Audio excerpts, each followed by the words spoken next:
gabdhuhu marka ay guurdoon yihiin waxaa lagu gartaa inay brofeeladooda soo saartaan sariiraha jiifka ama hooyo uur leh. dhalinyarada Afrika waxay ka fikiraan galmo iyo guur marka roobdo halka ay beeraha abuuran lahaayeen.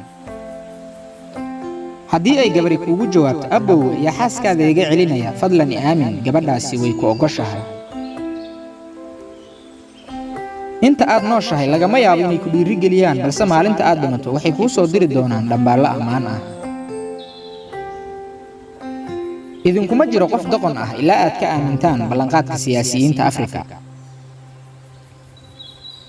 dadku ma doonayaan in fulay lagu tilmaamo, balse weli waxay ka baqanayaan duriinka cirbadaha. qofka aad jeceshahay uma baahna inaad jacaylkaada marqaati u yeeshid, ee kaliya wuxuu u baahan yahay inaad jacaylkaada dareensiisid.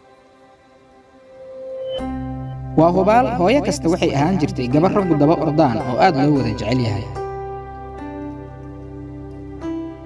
haddii aad magaalo joog soo wada ahaydeen, waxaa hubaal ah inaad shukaansiga ka soo wada bilowdeen afaafka hore ee makiinadaha cajiinka iyo iskuullada. anigu ma ahi Mugambe ee waxaan ahay Mustafa Alcadaala. fadlan haddii aad ka heshay xigmadahan, soo booqo oo subscribe saar YouTube channelkayga. sidoo kale muuqaaladan la wadaaga asxaabtaada. mahadsanidin daawadayaal.